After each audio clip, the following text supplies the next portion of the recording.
یہ کہانی ان بچوں کے لیے ہے جو کبھی کبھی محنت سے گھبرا جاتے ہیں یا آدھی منزل پر ہمت ہار دیتے ہیں۔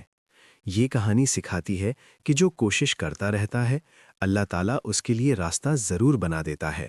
پیارے بچوں، اگر آپ کو ہماری سبق آموز اور دلچسپ کہانیاں پسند آتی ہیں تو چینل کو سبسکرائب کریں، ویڈیو کو لائک کریں اور اپنے دوستوں کے ساتھ ضرور شیئر کریں تاکہ سب بچے اچھی باتیں سیکھ سکیں۔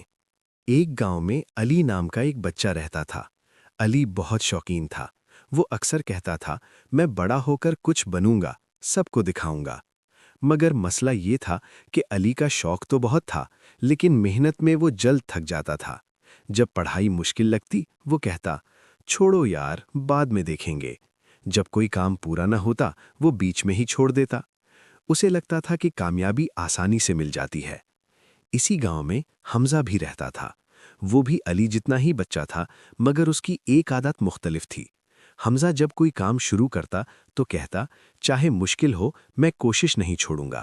اگر اسے پڑھائی سمجھ نہ آتی، وہ دوبارہ پڑھتا۔ اگر گر جاتا تو دوبارہ کھڑا ہو جاتا۔ ایک دن گاؤں کے اسکول میں ایک مقابلہ رکھا گیا۔ جو بچہ اچھی محنت کرے گا، اسے انعام ملے گا۔ علی نے بھی حصہ لیا، حمزہ نے بھی۔ شروع کے دن علی بہت پرجوش تھا، مگر جیسے ہی مشکل آئی، اس نے پڑھائی چھوڑ دی۔ وہ بولا، یہ میرے بس کا نہیں، میں نہیں کر سکتا۔ ادھر حمزہ نے مشکل دیکھی مگر ہمت نہ ہاری۔ وہ رات کو بھی پڑھتا، دن کو بھی کوشش کرتا۔ وقت گزرتا گیا، نتیجہ آیا تو سب حیران رہ گئے۔ حمزہ کامیاب ہو گیا اور علی پیچھے رہ گیا۔ علی کو بہت افسوس ہوا۔ اس نے سوچا، اگر میں بیچ میں نہ چھوڑتا تو شاید میں بھی کامیاب ہو جاتا۔ اسی دن علی نے ایک فیصلہ کیا۔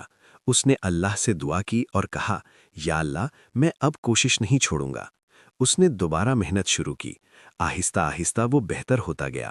وقت کے ساتھ علی نے سیکھ لیا کہ کامیابی ایک دن میں نہیں ملتی، مگر جو کوشش کرتا رہتا ہے، اللہ تعالیٰ اس کے لیے کوئی نہ کوئی راستہ ضرور نکال دیتا ہے۔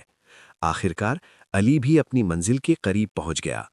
انجام: حمزہ پہلے کامیاب ہوا اور علی نے سیکھ لیا کہ کوشش کرنے والوں کی کبھی ہار نہیں ہوتی۔ سبق: جو لوگ آدھی منزل پر ہمت ہار جاتے ہیں، وہ کبھی کامیاب نہیں ہوتے، لیکن جو مسلسل کوشش کرتے ہیں، اللہ تعالیٰ انہیں نئی راہیں دکھا دیتا ہے۔